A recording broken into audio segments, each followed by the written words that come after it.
Here we are on the boardwalk in the Malecón a little bit later, enjoying a little bit more of the festivities. We've got a wonderful crepe right here you can get at the street vendors.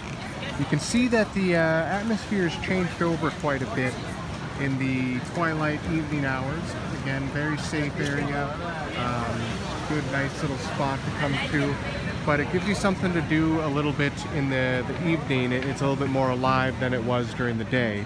And this is still great if you have kids, family.